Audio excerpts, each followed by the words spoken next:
இன்னும் சுயநலம் உனக்கு மாத்திரம் இல்லை, எவனுக்கெல்லாம் இருக்கும்லாம் சொன்னேன்.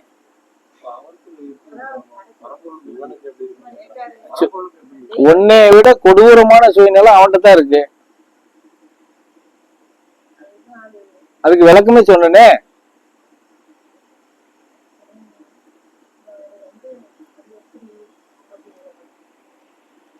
இல்ல அப்ப அவர் முழுசா கேட்கலன்னு அர்த்தம்.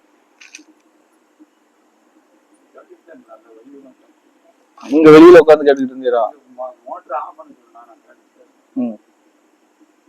சொல்லுவோம், நான் விளக்கம் சொன்னேன்ல. மனிதனை விட மிக கொடூரமான சுயநலம் யாருக்குன்னா அவனுக்கு தான் இருக்குன்னு சொன்னேன் நான்.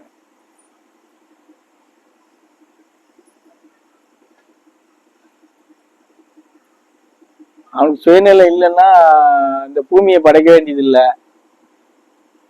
பூமியை படைச்சு தாவரத்தை படைக்க வேண்டியது இல்லை. தாவரத்தை படைச்சு அதை மேய்கிறதுக்கு ஆடு மாடை படைக்க வேண்டிய அவசியம் இல்லை. இதுவெல்லாம் மேய்ச்சி சம்பாதிக்கிறதுக்கு உங்களை படைக்கணுங்கிற அவசியம் இல்லை. புரியுதா? இப்ப இத்தனையும் படைச்சு வச்சுட்டு என்னைய எங்கிட்ட தான் எல்லாம் கேட்டு வாங்கணும், நான் எங்கிட்ட தான் நீங்க நிக்கணும் அப்படிங்கிற மாதிரி வச்சிருக்கான். இப்ப அவன்கிட்ட சுயநலம் இல்லையா?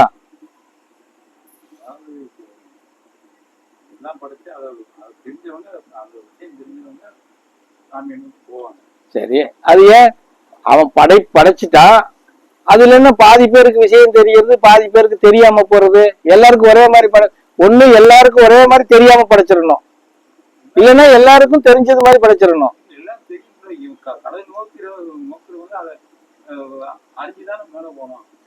மேல போறது கதை கிடையாது, வாழ்றதுதான் இப்ப பிரச்சனை. மேல போறதை பத்தி கவலையே கிடையாது.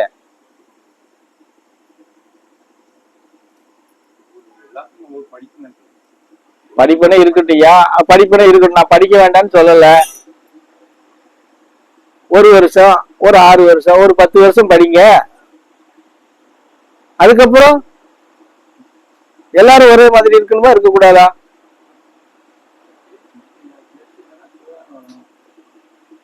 எப்படி கீழே வரணும்? கீழே இருக்கிறவன் கீழேயே இருக்கான், நடுக்கொண்டு இருக்கிறவன் நடுக்கொண்டே இருக்கான், முக்கால்வாசியில இருக்கிறவன் முக்கால்வாசியிலே இருக்கான், மேல போறவன் போய்கிட்டே இருக்கான். எனக்கு அதெல்லாம் தெரியாது. என்னமா அவன் செயல்பாடா, அதுக்குள்ள நான் வரல.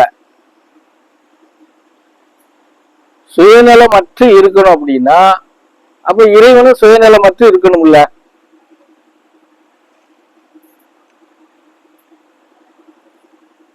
இது நியாயமா நியாயம் இல்லையா சொல்லுங்க?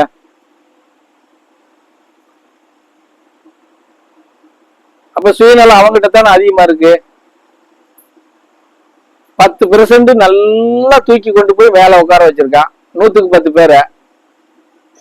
100க்கு 20 பேரை அந்த இடத்துல தொங்க விட்டுக்கிட்டு இருக்கான், அங்க அந்த பக்கமும் இல்லாம இந்த பக்கமும் இல்லாம. 100க்கு 30 பேரை ஓடிக்கிட்டே விட்டுருக்கான், ஓட விட்டுக்கிட்டே இருக்கான். மீதி இருக்கிற 20 பேர்த்த தரையிலேயே குப்பரையே படுக்க வச்சிருக்கான். இதுக்கு என்ன சொல்றது? கேட்டா எல்லாத்துக்கும் நான் ஒன்னாத்தான் படைச்சு வச்சிருக்கேன், கொடுக்கறதெல்லாம் கொடுத்துட்டோமுங்க. உடல் ரீதியா பொம்மை ரீதியா எல்லாம் கொடுத்துட்டாங்க எல்லாத்துக்குமே, அதுல குறை இல்லை யாருக்கும். ஒரு பொம்மைக்கு என்ன கொடுக்கணுமோ அதை கொடுத்துட்டான். வாழ்க்கையினுடைய தரம்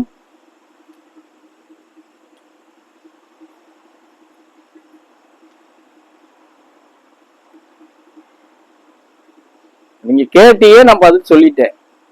அது சரியா தப்பா நீங்க திருப்பி எனக்கு சொல்லணும்.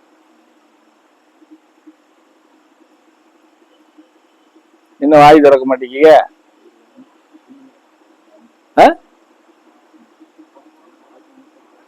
அங்க அவர் முணுமுணுன்னு சொல்லக்கூடாது, எல்லாத்தையும் கேட்க முடியாது சொல்லணும்.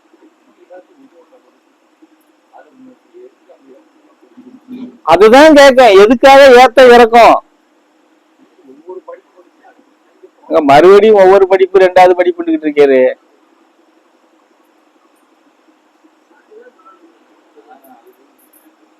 தெரிஞ்சதுனாலதான் சொல்றேன், தெரிஞ்சதுனாலதான் சொல்றேன். தெரியலன்னா சொல்லுவேனா? இப்ப நான் தெரிஞ்சதே சொல்றேன், நீங்க அதெல்லாம் இல்லைன்னு சொல்றீங்க. அப்ப இப்ப எப்படி நான் வந்து உங்களுக்கு கோடிட்டு பர்டிகுலரா குறிப்பிடுறனோ அது மாதிரி எனக்கு நீங்க பதில் குறிப்பிடுங்க.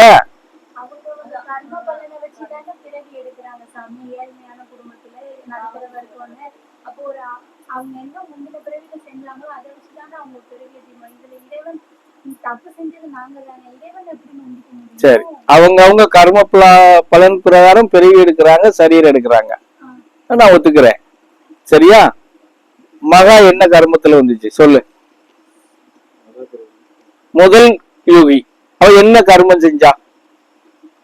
இந்த கேள்விக்கு நீங்க எனக்கு கரெக்டா இப்ப நீங்க சொன்னது நான் ஏத்துக்கிறேன். என்ன சாமி? அப்படி இல்ல, சொல்லாம நீங்க சொல்ற நியாயம் உங்களுடைய இதுல ரைட்டு. அப்ப முதல் யுகம் தான் அவளுக்கு. அவ என்ன கர்மத்துல வந்தா? அவ எதுக்கு வந்து கஷ்டப்படணும்? அவ எதுக்கு வேதனைப்படணும், கண்ணீர் விடணும்? அதான் அம்மா அப்பாவோட இதுங்கிறது வேற.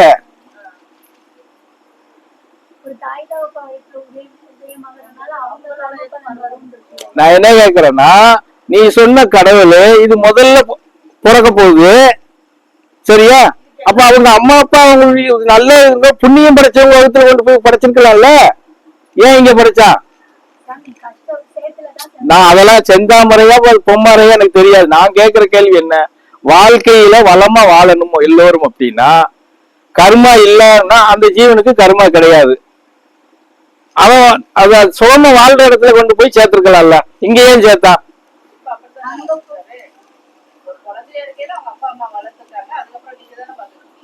நாங்க என்ன பாத்துட்டு இருக்கோம்? எங்கன்னு 4-5 வருஷமா இருக்கா? அதெல்லாம் கிடையாது. 4-5 வருஷமா வந்து போய்கிட்டு இருக்கா. நீங்க எப்படி வந்து போறீங்களோ அப்படி அவளும் வந்து போறா. அவ கஷ்டம் தீர்ந்து நான் வந்து போயிட்டாப்பா, அவ கஷ்டம் தீர்ந்துருச்சா? அவ இருமா, அவ கஷ்டம் தீர்ந்துருச்சா? அந்த குழந்தையினுடைய மன வருத்தம் போயிருச்சா? அவன் நினைச்சது மாதிரி இருக்க முடியுமா? எப்படி இல்ல? நீ சொல்லக்கூடாது இல்லன்னு, அது அந்த குழந்தை சொல்லணும். எனக்கு எந்த கஷ்டமும் இல்லை அப்படின்னு சொல்லி. கஷ்டமே இல்லைன்னா அவ கண்ணுல தண்ணியே வராதுல்ல.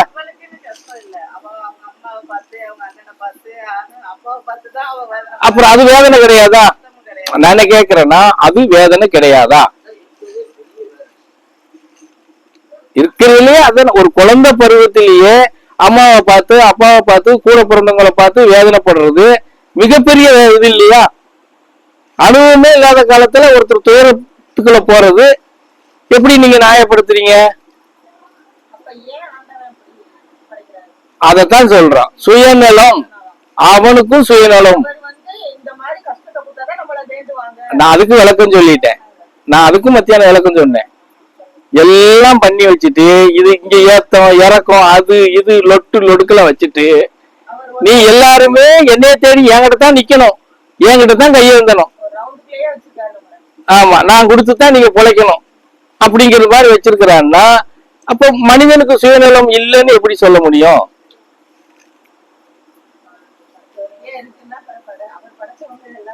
இருக்கு. இன்னும் சொல்றேன், ஆணு பெண்ணுங்கிற வேதம் நமக்கு இருக்கு இல்லையா? நம்ம இங்க சொல்றோம், நம்ம நடத்துறோம், ஆண்கள் வந்து பெண்களை மதிக்கிறது இல்ல, ஒரு வித்தியாசமாவே வச்சிருக்கோம்னு சொல்லி. அங்கேயும் இருக்கு, அங்கேயும் அந்த வித்தியாசம் இருக்கு. இல்லைன்னு சொல்ல முடியுமா? இப்ப எத்தனையோ இதை மாத்தி படைக்கும் போது என்ன பண்றாங்க?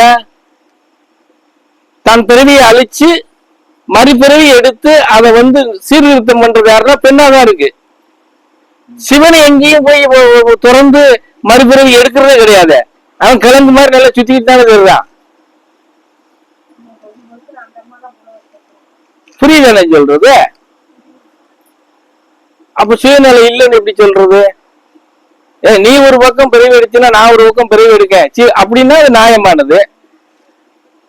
நான் எங்கேயுமே வரமாட்டேன், நீ தான் போகணும் அப்படின்னா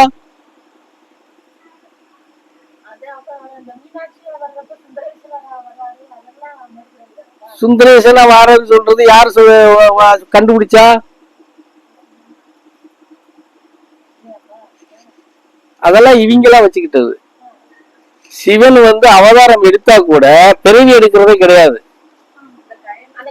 அவதாரங்கள் மாறுவான தவிர, அவதாரமா மாறுவான தவிர பிறவி எடுத்து வர்றதே கிடையாது. புரிஞ்சதான சொல்றது? சனீஸ்வரன் வந்து சிவன் கிடையாது, சிவனோட அம்சம்.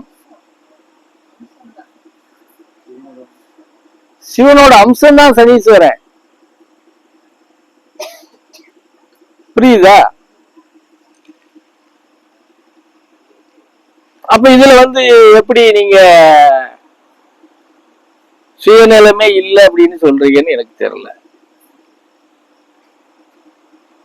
சுயநலமே இல்லாதவங்க யாருன்னா என்ன மாதிரி இளைச்சவாயங்க முட்டாளுகதான். அந்த கூலிமனுக்கும் சுயநலம் இருக்கு, இந்த சிரிக்குள்ளிகளுக்கும் சுயநலம் இருக்கு. நடுவுல மாட்டிக்கிட்டு நாங்க தான் தக்கடி தக்கடி தக்கடின்னு கிடக்குறோம். இவன் மாத்திரம் கிடையாது, இவனை மாதிரி வர எல்லாவனுமே அவனுக்கும் பயப்படணும், இந்த பயவுள்ள கட்டுகளுக்கும் பயப்படணும். எப்படி? அவன் கொடுத்த வேலையும் சரியா செய்யணும், தவறாயிடக்கூடாது. இந்த பேவுகளையும் நம்பி வந்த பேவுகளை என்ன பாவத்தை பண்ணிட்டு வந்தாலும் காப்பாத்தணும். அப்ப மாட்டிக்கிட்டு முழிக்கிறது யாரு? நாங்க தான். இத நாங்க தைரியமா சொல்லுவோம். இதுக்கு விவாதம் பண்றது கோவிந்தராஜ் ஆளு எத்தனை பேரை கூட்டிட்டு வந்தாலும் சரி, உட்கார்ந்து விவாதம் பண்றதுக்கு இந்த பரதேசி தயாரு. ஒருவேளை இதை பத்தி நம்ம இவ்வளவு தீவிரமா நடத்தினால அவர் வாத்தியாருக்கு பிடிக்கலையே, நம்ம வச்சு போயிட்டாருன்னு நினைக்கிறேன்.